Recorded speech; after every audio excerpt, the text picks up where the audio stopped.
I think I was told by a therapist that, we're at a 55% divorce rate at this point. Yeah. And of those still married and who have stayed married, I asked, what do you think the percentage is of those actually happy? 7 to 10%. Wow.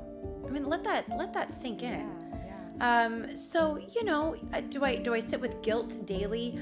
Hi, and welcome back to Talk to Tamara. Today I have an amazing guest, Brittany Hopper. Thank you so much for being here. She is a journalist. She's on Fox News. She's a psychologist, and she is a single mom of one, right?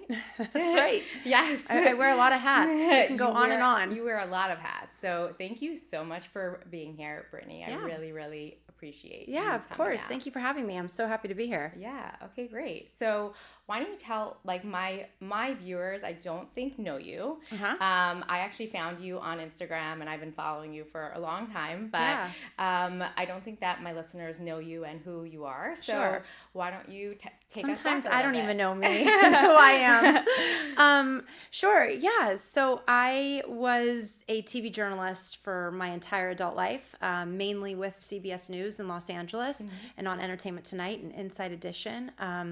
I used to cover everything from breaking news, wildfires, the Oscars, I'm sure you heard of. Yes. The Golden Globe Awards, the Grammys. So fun. Yeah, I've really done it all. The BLM riots and the COVID-19 pandemic.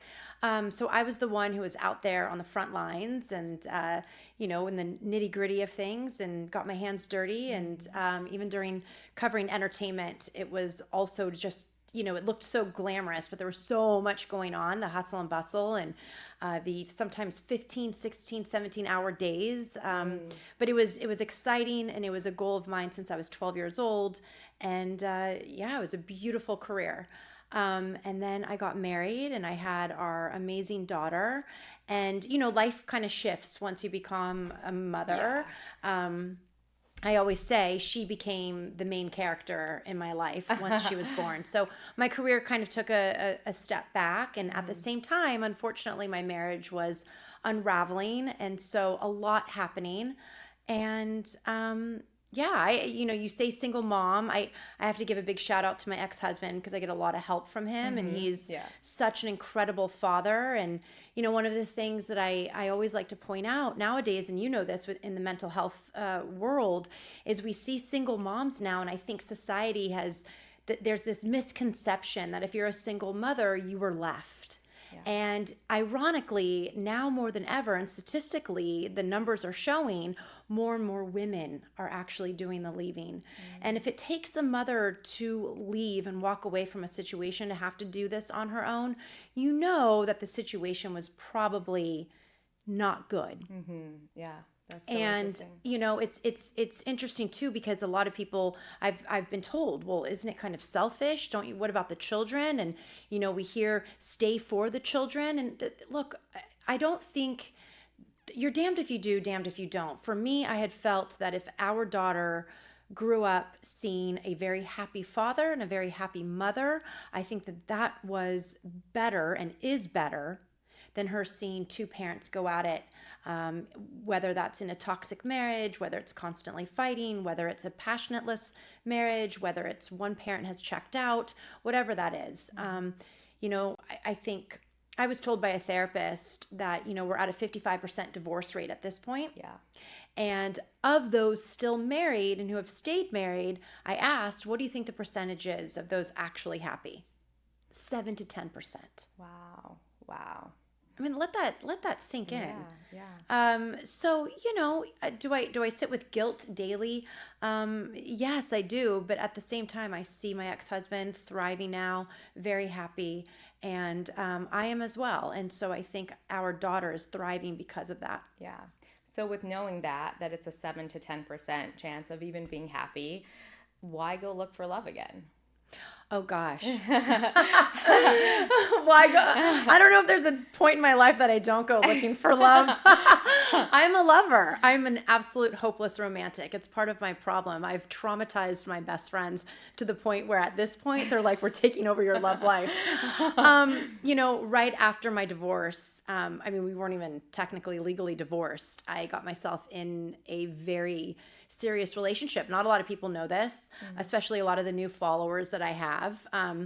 But for 5 years post-divorce, I was with an incredible man. We fell madly in love with one another. He had just been divorced as well, a few years post-divorce. Mine was pretty immediate. And I found love again. In fact, he's one of the greatest loves of my life, I would say. But things happen, and we walked away from that relationship very maturely, very lovingly. Still love each other to this day, but we know that right now it's just, we can't be together, and we are just very good friends, and who knows what the future holds. Yeah. Same with my ex-husband, though. We divorced very amicably, even though it was more me who initiated it at first. We separated and divorced very amicably and in a very lovingly way. I think at this point, after dealing with, some hardships when it comes to relationships, I think the biggest thing I can do for myself is reflect and take accountability for the things that I'd like to see, the changes I'd like to see. And so that's what I'm working on right now. Because a goal of mine is to meet a partner and to be with him till death do us part. That would be the ultimate goal. That's a great goal. It is a good goal to have. I'd love that goal. But right now I'm falling back in love with myself. My priority is my daughter. And there was an engagement in between these little things I think you kind of know about. Talk about love. But that was a brief little wrinkle in God brings us certain learning experiences. Let's just put it to you that way. Yeah. That's great. Yeah. So what are those things that I guess you notice about yourself going through those relationships that you're like, okay, I need to do things differently? I think something that I've noticed, a repeated pattern, and this is more just in general with relationships with me. I'm a very carefree, free-spirited. I have a little bit of a wild side of just kind of, and I think men fall in love with that in the beginning. And I can tell that's something that they're attracted to.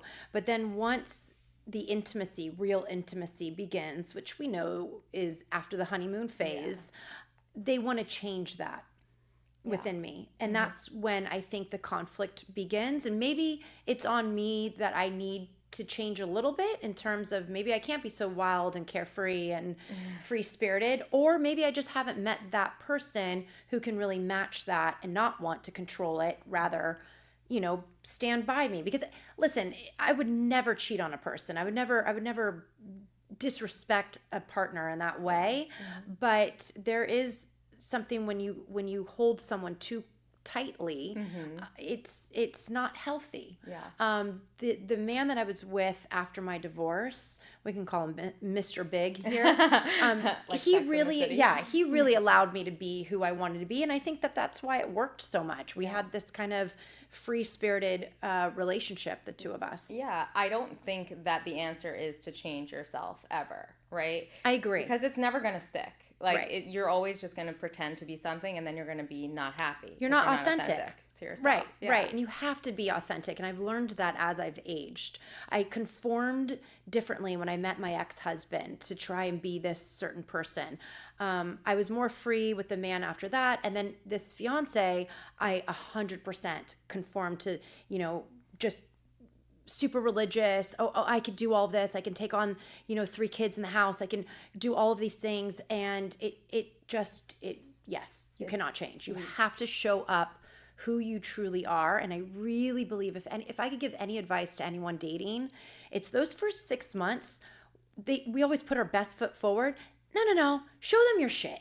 Just lay it all out there. And if they stay and they stick around, great. Then continue. But like, stop pretending and acting like you're someone you're not. And that goes for both ways, men and women. Yeah, because eventually they'll find you out anyways. Totally. So that's why the divorce rate is kind of very high, because people pretend to be, and then they get married, and then they're like, no, I actually don't. I feel suffocated. I feel like I need to be myself. Right.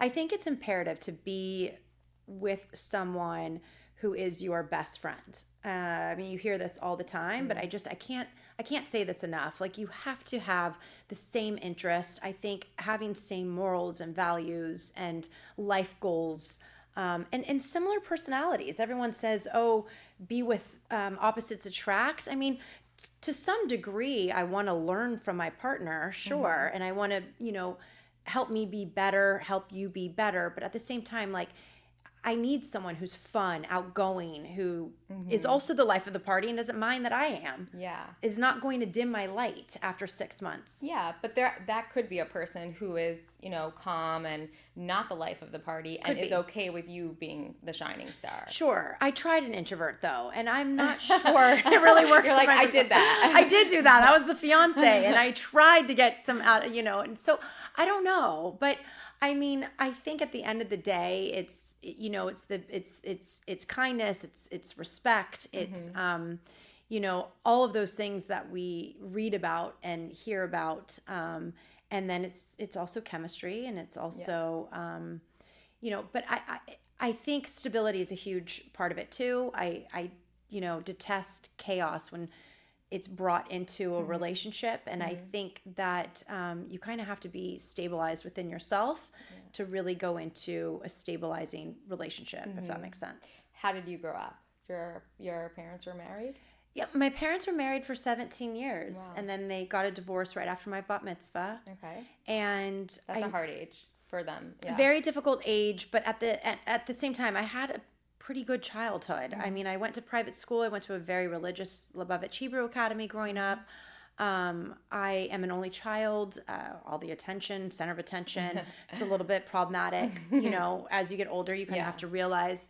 But I had an interesting childhood. My father's an entertainer.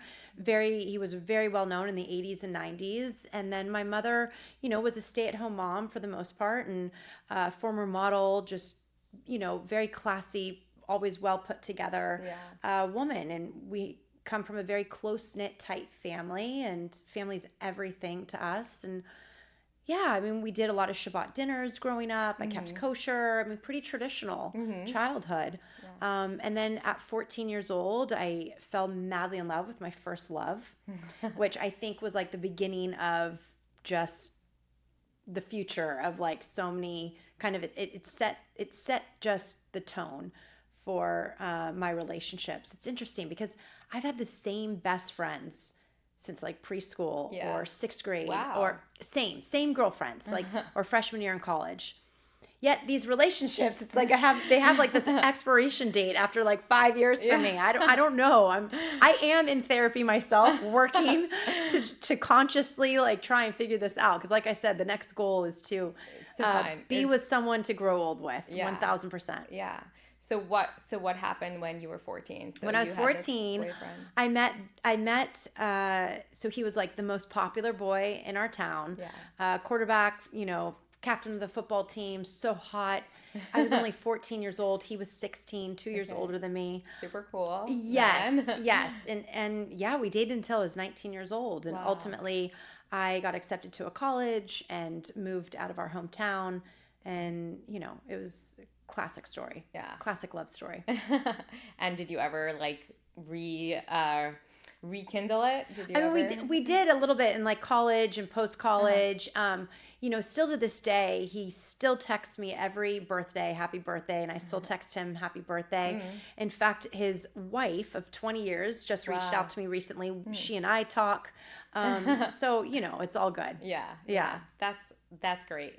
Your first love, it's so innocent and sweet. And, but I think even at 14 years old, I was never the promiscuous type. I was never the one who had lots of different men. It was always, okay, 5 years high school sweetheart. Then I went right into my college sweetheart. And I was with someone my entire 20s until I was 30 years old, and my husband or ex-husband. And yeah, Mr. Big. So it's been, this is kind of like the first time I can remember since I was 14 that I've really, really, truly been single and dating. How is that for you? Obviously different because I'm a mom and my daughter comes first. Yeah. Period. So, when I share custody with her, and so when I have her on my nights, I'm not making plans. Right. And it's interesting when a man will be like, well, can't you get a babysitter? Well, yeah, I can, but I don't want to. And I'm not going to. Right. So, dating is a little different, but every other weekend she's with her father, and I have this time. That's when I kind of plan. And I think there's something really beautiful while I'm dating right now. It's also a time of self-discovery and really getting to know myself again and what I want and definitely what I don't want. Yeah. And, look, I am not one of these cynical women. You'll never hear me say, oh, I hate men this, men that. I love men. You love men. I love men and I love love. And I'm such a believer in it. I just think that timing has a lot to do with it. And I just think that, finding that right person and that right fit is what it's all about. And I do think working on yourself constantly, like you cannot go into any situation and think you've got it all down or that you have it all figured out, because I really truly don't know. Even the married ones, all of my best friends are married. They come to me for advice, or if they're, having a little bit of a problem or whatever. No one has it all figured out. No one has it perfect. One has it. So why not continuously try and work on ourselves to show up, be a better mom or a father or, partner, whatever it may be. Yeah. So is that what kind of made you go into the psychology field? Because that's very different, right? It is. It's vastly different. I've always been fascinated with the human mind and brain. And for me, going back to school and getting my master's in clinical psychology later in life, during COVID, while I was still on the news, as a single mom, I look back and I'm like, what the heck was I thinking? And I don't want to make it seem like I'm a superstar here. Like there were so many moments that I would cry myself to sleep and say, I'm done. Yeah. I'm throwing the towel. I'm done. I can't do this. This is too much. And then I would look at my daughter and she was sleeping next to me while I'm like sitting there doing a 30-page research paper. And I was like, I can't quit, because then what does that say to her? Yeah. And she was the true motivation to keep me going. But really the reason why I wanted to go into psychology and help people was because co-parenting for me, we kind of have found this beautiful balance. And don't get me wrong, I think that there's times where my ex-husband would like to stab me in my eye. Why? I just do. But like we also have a very, very beautiful co-parenting relationship. And I think the reason why is because we both show up daily for our daughter. We take our egos out. We take however we're feeling about one another out, and we show up daily and make our daughter our priority. Yeah. She's first. That's very unusual. It is unusual, but I'm telling you, when it comes to co-parenting, when it comes to any parenting, it helps tremendously. Yeah, for sure. My ex-husband and I, when we post-divorce, we had a very rare relationship. We traveled together. We would do dinners together. When I was in a serious relationship, he would come with us. Wow, that is unusual. It is unusual. The shift really happened between he and I when he remarried. Yeah. Naturally. Yeah. It's textbook material. Yeah. And I have to say, I find her to be so lovely. It has nothing to do with her. She's a lovely woman. Her family's lovely. I gave her a lot of shit that first year that she was in our lives. I didn't go easy on her. We had to set boundaries, right? But we're learning, and we're still, it's ebb and flow. But at the end of the day, he couldn't have chosen a better partner. Okay. And I truly believe that, and that helps. Yeah. I respect her, and most importantly, she treats my daughter very kindly. Yeah. And I think that for me, and any mother listening who has to deal with a stepmom and sharing your child or children, which is so difficult as a mother, because that's like, oh my gosh, That's mine. that is mine. I grew you. Yeah. You came out of me. Like, you are mine and no one else is. However, try, and I invite anyone to try and shift the thinking. And it took me a little bit of time to think this way. The more people to love on them, the better, the healthier it is. And her family couldn't be more loving. And I have to look at that as being beautiful, that is just the healthiest for my daughter. It doesn't mean I'm shut out. Doesn't mean my daughter's never going to choose me first. I'm her mom. We know this. Yes. In the world of psychology. Yes. We know children always choose their birth parents. So, I have to look at it as like, wow, how lucky do you get these bonus people who are really great in life to add extra, be extra role models in your life and extra love for you. Yeah. So, but that doesn't answer the question of why you went into I want to help psychology. others. Yeah. I want to help others going through divorce, post-divorce, co-parenting. I think the goal should be stay married. Yeah. I really truly do. Goal. Yeah. As a divorced woman, I think that the goal should be stay married. Are there exceptions? Of course. But I think we need to really, in 2026, we need to really figure this out. Why is the divorce rate so high? And ironically, second marriages are even higher divorce rate. So, I mean, we need to figure this out or just don't get married. So that's so interesting that you say that, because you got divorced. Right. And I initiated the divorce. And you initiated Go figure. Right. So why do you have the mindset of, like if you would have stayed married, is that something that you regret doing? It's a good question. Regret, I mean, because, it's a great question.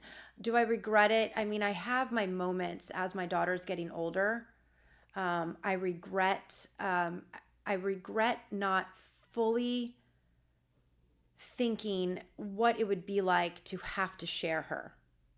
I regret not, I at the time I wasn't grasping what that would look like, because no one knows. No one can tell you. I'd never done it before.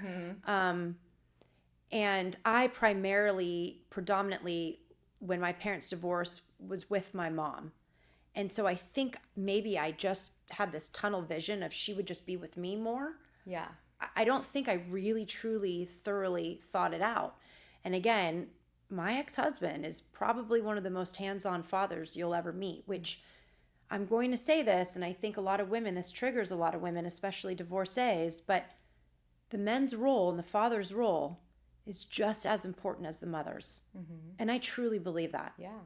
So, and I think that a lot of women feel that their role is more important as a mom. Right. They're the nurturers. And right. It's both. It is both. So going back to regretting, I don't know. I mean, are there parts of it that I regret? Maybe had we been more mature, maybe if I wasn't so hormonal, maybe a lot of different things, but I don't think we were the right fit. I really don't. I don't know if it was salvageable. And at the end of the day, I go back and say, if it's that toxic, sure. If it's gotten that bad, then I do think divorce is the answer, and try and find common ground where you guys can actually be friends and co-parent beautifully and happily. Because I feel like had we stayed married, we could have actually ended up hating each other, if that makes sense. I mean, so yes, divorce shouldn't be the easy answer and out, but at the same time, if it's that toxic, I can guarantee your kids are feeling it. Guaranteed. Yeah, for sure. But if your goal, like you said, is for people to stay married, then at what cost? At what cost, right? And if we have therapists right now statistically saying that out of the happily married couples, it's only 7 to 10%, then what are those what are those other couples doing? Right. Seek therapy then. Maybe have a middle person come in and try and work this out. Yeah. I always tell couples, go back to the moment when you guys first started dating. Had to have been beautiful, or else you wouldn't have gotten married in the first place. Go back to that moment. Did you and your ex try therapy first? We did. We did a year's worth of therapy. We really did try. And I think that I think I hit my breaking point. And yeah, and I just felt, I had a child psychologist say to me during this time, if you feel like this isn't going to work, getting a divorce now when she was about 2 years old, a year and a half, 2 years old, Wow. is going to be better on her than waiting. Yeah. Because she's not even going to remember. She won't blame herself. She won't even remember the two of you together. And that stuck in my head so much. And I felt like I don't think that this is going to work. Yeah. Does your daughter like ever ask, about you and your ex, like being together? Of Does course. she remember it? Yeah. And I show her pictures, and she loves seeing pictures of our wedding. And we are a very communicative family of our feelings. We have family meetings together still, and we used to more. I mean, again, a lot has changed since he got remarried. But yeah, at an age appropriate way, I talked to her about all of these things. Yeah. Mommy and daddy loved each other at one point very much. It's why we had you. That's why, we created you. But sometimes mommy and daddies don't stay married anymore. It's interesting because in her grade now, second grade, she has like 3 or 4 friends who are going through divorce right now. Yeah. So she's not, this is happening everywhere. Yeah. And we go to a pretty religious private school, and it's even happening. Wow. And I think now I just read that statistically it was 9 to 12-year-olds. That's when the divorce rate happens. And now it's 7 to 12. It's lowered. Oh, lowered, yeah. Yeah, it's lowered That makes now. sense, Yeah. So, I mean, people are getting divorces even sooner. Yeah, yeah. Unfortunately. Yeah. I think that's so interesting that you decided to get divorced when she was so young. Like, you just kind of, you just had this baby, and you're just like, your whole life is upside down, and then you're like, okay, you know what? Let me throw something else into the mix. It was one of the wildest times of my life. Yeah. One of the craziest decisions. I just remember on the bathroom floor, curled up in I'm gonna cry, but in a fetal position, just bawling my eyes out, praying to God, like, help me, show me a sign. What am I supposed to do? But staying was not the answer. I was so miserable at that point that I wasn't showing up as the mother I knew I could be to my daughter if I was happy, if that makes sense. Do you think you had some semblance of postpartum depression, like at that point? No. Mm-mm. You were clear, like you knew it. Okay. Yeah. Did I have some anxiety? Yeah, but no. I've always had a little anxiety, but no depression. I was very clear-headed, probably the clearest I had ever been, given my entire world blowing up in front of my face. So going back, there are other regrets that I have in my life and moments in my life that I can say that I regret. I don't necessarily think that this is a regret. I think looking at my ex-husband now and seeing the life that he has always wanted and he's living, and I love that for him, and I'm happy for him. And then God willing, I'll have that as well, and I have no doubt I will. Yes. It just looks a little differently, and the timing. But I'm happy, and I'm able to show up and put my best foot forward every day for my daughter. Single in this position, or dating, or whatever I am, or what. So I think that is healthier for her to see than anything else. Yeah. And how has your career shifted, I guess, from this divorce? Also, just like your mindset, even. Well, part of the reason why I wanted to go into psychology too, or the hours are so much better. I mean, news is just, the hours were insane, and I never wanted to have a nanny come in and fill my role. To those who have it, God love you. There's no judgment at all, but I have one child, and that just was never an option for me. And so I want to be the one to take my daughter to school, pick her up from school, take her to cheerleading, take her, do all of these things. And so that meant a different career. And I was happy to put the news aside, because again, my daughter comes first, and she will always come first. And that meant to really kind of hang the microphones up, so to speak. Yeah. And this new career kind of allows me to have a way better schedule that it doesn't bleed into her, and Do you miss it? Do you miss, like, because it's a more of a, fast pace. Yeah. It's like a rush. Yeah. Almost that it's an adrenaline rush, and I'm an adrenaline junkie. Yeah. As I've gotten older, I've realized that adrenaline junkie has tamed itself a bit. And it's why I'm still on Fox News, and I go on Fox News and Newsmax and One American News Network and Sky News. So I am still on the news, and I love it. But I just can't be on it as often as I would love to do it. I'm a journalist through and through. Like it has been my passion, my dream since I was 12 years old. I absolutely love it, and it's not just that adrenaline. It's everything about it. It's storytelling. It's connecting with people. It's live television. It's there's so much that fits my personality in a way. Yeah. But psychology is so beautiful too. I'm finding such growth in that. And there's something so beautiful when I have clients after 6-9 months who come to me and write me a letter and say, "You have completely transformed my life, and I thank you. I'm so much happier. I'm in this position now," or I've met the love of my life because of you," or "Our marriage is saved because of you." That's really profound and impactful. And like, to help one person in the world is awesome. Wow. That's amazing. What do you like most about being a psychologist? Like, what's like the thing, like, besides for the help? So I wish I was an actual psychologist. So I'm a marriage and family therapist. Yeah, same. Yes. So I did not go for my PhD. I just have my master's degree in clinical psychology with an emphasis in marriage and family therapy. But what do I love most? Yeah. Well, I think helping people. Yeah.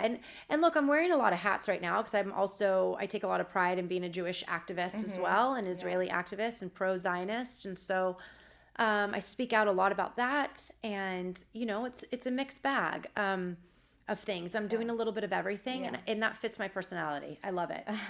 Do you feel kind of very stretched thin, like you're in all different places and you have to be one person here and one person there? I mean, no, not really. I find my downtime, I'm really good as I've aged to make sure that I know when I've hit my limit, and that is the silver lining of co-parenting and sharing custody, is that those days that she's with her dad, if I don't want to schedule and see anyone, I don't have to. And I'll do just that. Yeah. I'm totally happy being alone and having alone nights. Yeah. And so, that's where being an only child comes in. And so, I reset, and I find that I can be an even more present, patient mother to my child, or whatever job I'm doing when I have those moments of just resetting. Yeah. Was it hard to kind of go, because you seem to have gone from relationship to relationship, never really being alone? Was it hard to be single again? Like, did you know what that felt like to be alone? I think that it was difficult to, I was more in love when I got engaged. I was more in love with the idea of this is it, marriage, than I was with him. That's pretty harsh. And I know. Yeah. I know that that's pretty harsh. And I will say this, the first 6 months in our relationship, he was so amazing. And had he maintained that same way of how he was treating me after we got engaged, I would have fallen madly in love with this man. But something shifted. Maybe that was something shifted in me. Maybe it was him. Maybe it was both. I don't know. But whatever shifted, I was no longer in love with the man anymore. And I was then starting to grieve the actual idea that this isn't going to work. This isn't going to be sustainable. And that whole fairy tale blew up in my face. Yeah. And so I think that was harder for me to accept than really being alone. Right now I'm enjoying being alone. I'm really enjoying dating and just, enjoying this ride. Yeah. I don't know how long it'll last for, but I am enjoying it. I'm enjoying meeting cool guys and like going out and exploring. And, all while still working on myself and questioning, what happened in this last relationship? What happened in the relationship previously? What happened in my marriage? Like, these are all things. I take 50% accountability for sure. Yeah. And so the only thing I could do is work on myself and work on choosing the next partner for me better. Yeah. Did there come a point ever where you were like, I just feel like a failure? 1,000%. 1,000%. The guilt of dragging my daughter into this was what really made me feel like a failure. And to now I never ever wanted to have man after man after man in her life. Yeah. And that was one of the exciting parts about when we got engaged. I was like, okay, that's it. I'm done. Stable. The stability. I mean, it turned out to be the most unstable situation in my life. Yet I really chose him thinking he was going to be the most stable. It backfired completely on me. But yeah, I mean, at this point, what I'm craving and what I will not settle for anything less than stability, consistency, peace, friendship, all of those wonderful, beautiful things. But I wonder if you're really honest with yourself, if stability is actually what you're craving. Because what I'm hearing from you say is that you're this free spirit and you want to, explore life and live life. And I wonder if stability would actually feel stifling. Boring? For you. Yeah. Right. And so I've explored that in therapy as well. Yeah. And I think stability at my age now, in my 40s, and having gone through what I've gone through, you can still have wild, fun moments with your partner, but be stabilized together. Does that make sense? And first of all, let me correct something, because stability to me doesn't equate marriage and the white picket fence. Okay. What I'm providing my daughter as a single mother is stability. Yeah. I'm her home, period. So that's stability. There's stability already within my four walls and within myself that I create every day. This free spirit, wild, carefree personality that wants to come out sometimes. And there shouldn't be any judgment. It should be allowed. It should be okay for that. I like to go and have a couple martinis once a month, and in a very, responsible way, but a partner joining in with that and having that time together, I think could be a lot of fun, and that's not boring. When the judgment starts to happen, or when you start to control that side and say, no, you can't be that person anymore, that's not stability either. That's not, I don't know. I mean, that doesn't look like stability to me. That looks like control, and that's not healthy either. Yeah. Did you want your ex-husband to be something different? No, my ex-husband was wild too. Oh, no. My ex-husband and I had a ball together. Yeah. Yeah, no, there was a mixed bag. He never tried to dim my light at all. My ex-husband did not do that. Yeah. I think this last relationship absolutely did. Yeah. But no, my ex-husband didn't do that. There was there was a lot of, I think before you get into a marriage, and when you're young, you just don't think about this. You really need to agree on your roles and what your role is as a woman, what your role is as a man. And, there needs to be those tough discussions about the finances, about all of these things. And we didn't really go into it with having those questions. I really think premarital counseling is amazing for anyone wanting to, even before you get engaged, like really sit down and talk with someone to make sure that your roles are in place and you agree on those roles. Yeah. I think there is a misconception these days about the male role versus the female role, because we are these females that we're ambitious and we are successful and all that, but really at the end of the day, we want to be mothers and we want to be home and we want to be. You hit the nail on the head. That's exactly it. Yeah. And I think when my ex-husband met me, I was in the height of my career on Entertainment Tonight, on network news, all these amazing things happening. But the reality was, I just wanted to be taken care of. I just wanted to be home and have 5 babies and do Really? Yeah. Yeah. I didn't want to work anymore. I was exhausted. I didn't want to feel that pressure anymore. And that wasn't a reality. That wasn't even an option. And so that created a lot of friction and unhappiness on my end. Those were things we should have talked about. Right. And in a way we did, but I think that I was, going into it, he'll change. And I have to say that the red flags you see while dating, or maybe they're not even red flags, but the things that might bother you or that might come up for you while dating, I can assure you times it by 100 when you're married. So figure it out while you're dating before you get married. For sure. And that goes both ways. Like, I'm sure I had my own shit too. Yeah, for sure. Because I'm far from perfect, but it's like you need to talk about those things. Yeah, but I think at the end of the day, no matter how successful a woman is, they just want to be taken care of. Totally. And I think that, it's a pretty simple formula. I think that the safer a woman feels emotionally, financially, mentally from their man, then the more peace they're going to bring their man. And a man needs peace. They just want peace at the end of the day. But it's a vicious cycle. And I think that people don't really realize this. It is a cycle. And the more emotional stability and all of, the safer you're making your woman feel, the more peace she's going to provide. And it's harmony. Yeah. And it really can be a blissful, beautiful relationship. But once that gets off track, the balance starts to shift. And I think that that's when chaos can be created. Yeah. I always say that we have our roles for a reason, right? Like God made it that way. Agreed. That we and biblical times. Yeah. It's in our DNA. It really is. I don't want to be a man.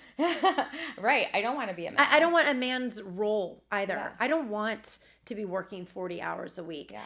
Or at least give me the choice or the option. Mm-hmm.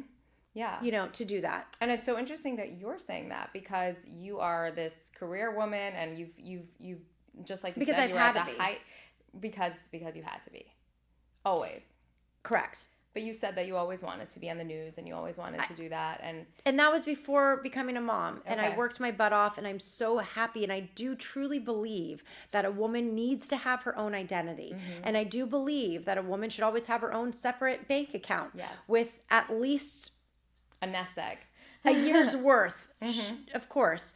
And I truly do believe that, yes, it empowers a woman to have that career in your 20s, even in your 30s. But having the option when you get married to just kind of let go and not be in survival mode anymore, it's really refreshing and beautiful. And a woman can just open up and be her feminine self that I think can really provide so much peace and beauty in a home.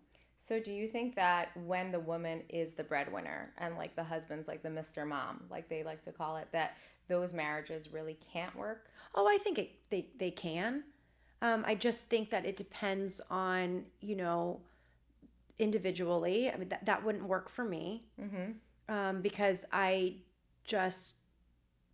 it wouldn't work for me. Yeah.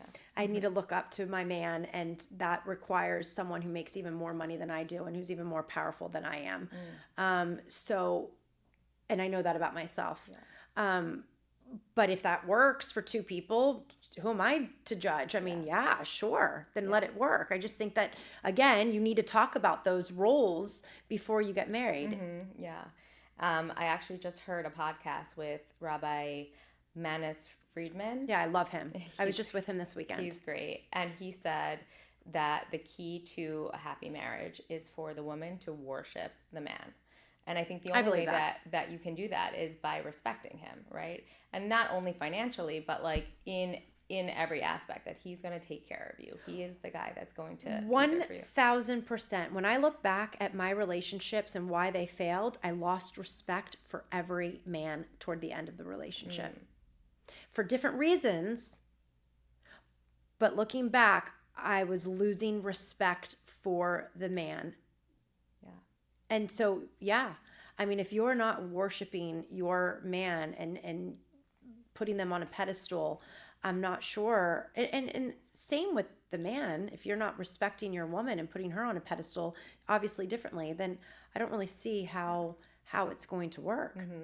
But it's funny because from that comment, from that comment that he said, there were a lot of comments from women that were kind of like offended by that. Like, I don't need to worship my husband. Interesting. Like, because we're still in the mindset of like, we could do it on our own. We don't need a man. We can, but we we don't absolutely want to. can. But I mean, the question is, do you want to? Yeah. And if you want to, okay, by all means, go for it.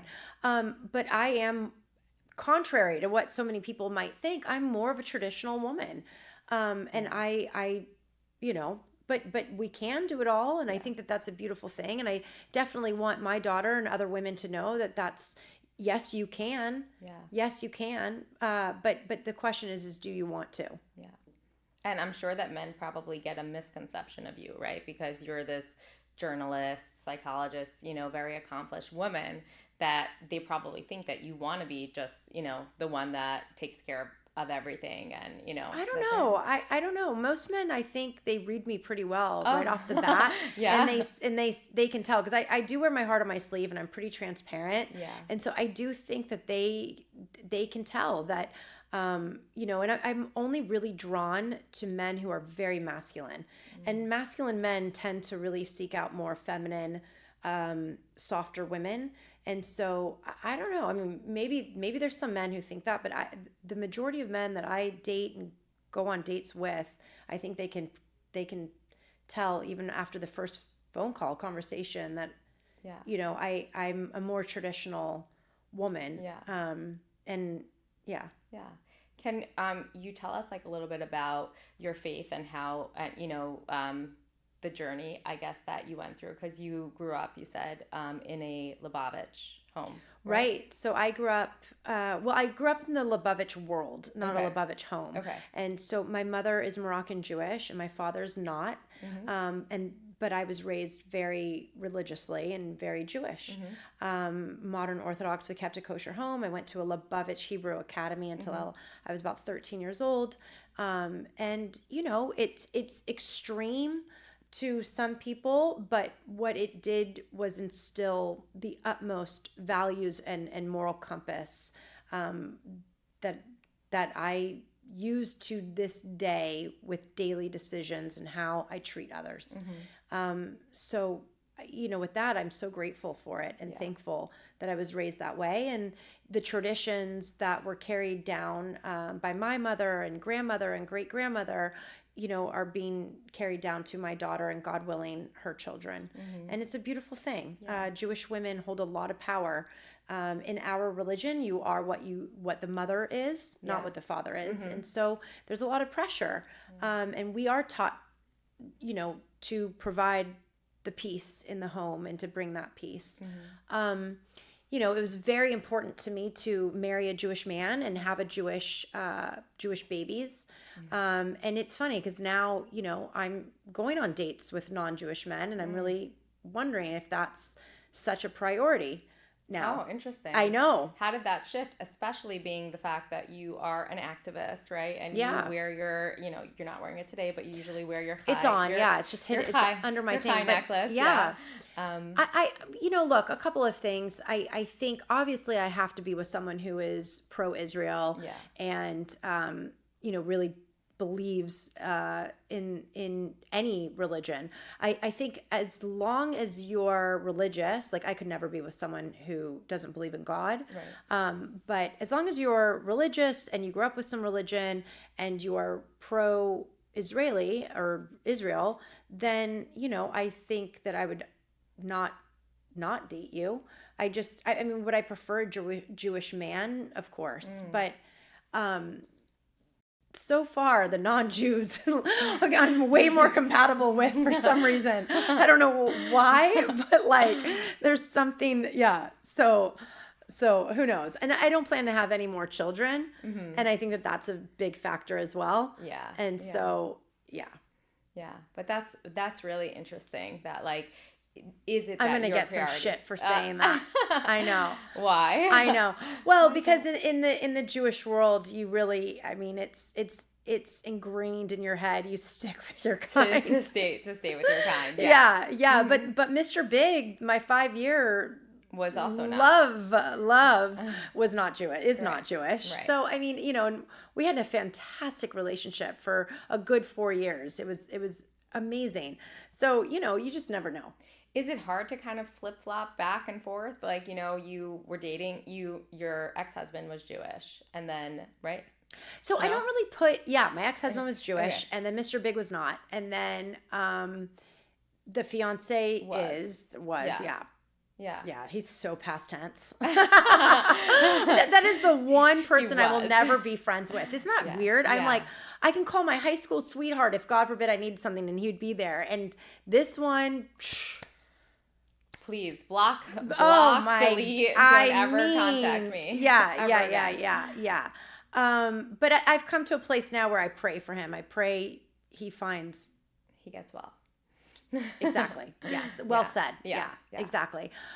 So I don't think that I don't think anyone can go into dating with these blockages or these you know what I mean? I think that really hurts a woman, especially post-divorce, if you're dating as a single mother. Like we put all these they have to I think that really restricts you from possibly finding the love of your life. Yeah. And so I'm open. Yeah.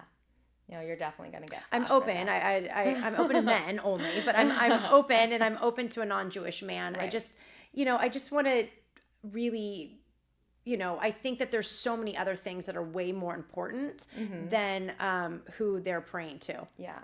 Why did you choose after October 7th to wear the chai necklace? Or you? Oh, no. I've always. Okay. Yeah, I've always been one of the only American TV journalists to wear a Star of David or a chai necklace on television. So I've always made it very proudly known that I'm Jewish. Why was that a priority for you? Well, I mean, look at what's happening. Well, now, but you said that. Oh no, I think it's always. I think there's always been anti-Semitism. I think we got a little too complacent, and I've always felt that. And other on-air talent wear crosses. We see it all the time. Yeah. So why not wear a tiny little Star of David? And why not make that known that I'm Jewish?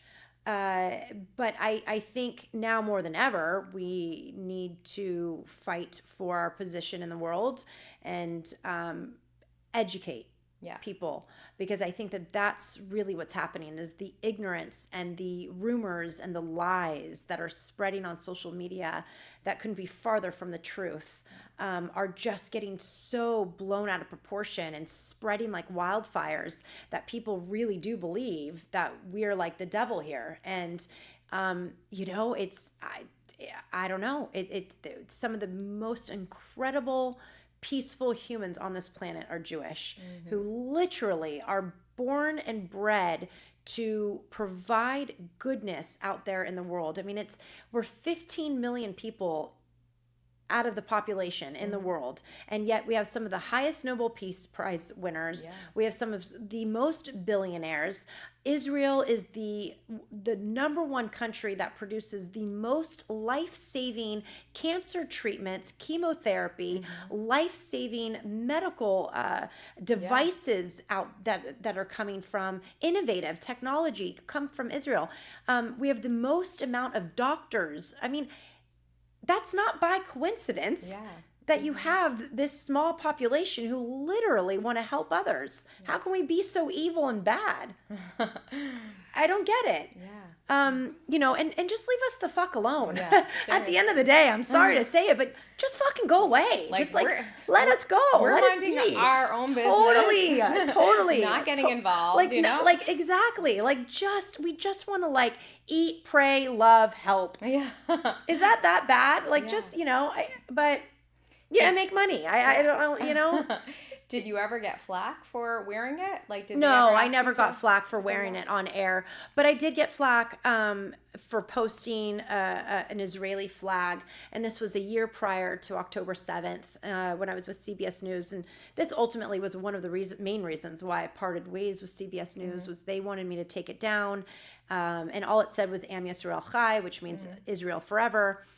And they said it was very biased, and that a lot of coworkers were actually complaining about it. And, mind you, this was in 2021, 2022, when you had other TV journalists posting pro BLM, the X square, pro transgender, pro LGBTQ month, pro Mexican heritage, whatever they want to post. Yet I couldn't just post a map of Israel. I just found that to be disgusting. And, so sure, that was the first time I really experienced a bit of anti-Semitism in my career. And then post October 7th, Fox News called and other conservative news networks called, knowingly that I was this proud Jewish journalist. And then I came on, and one thing led to the other of kind of, just speaking out. And was there ever on Fox News like an issue with you being, I guess, like openly Jewish, even though I know that they're definitely more pro? No. Never.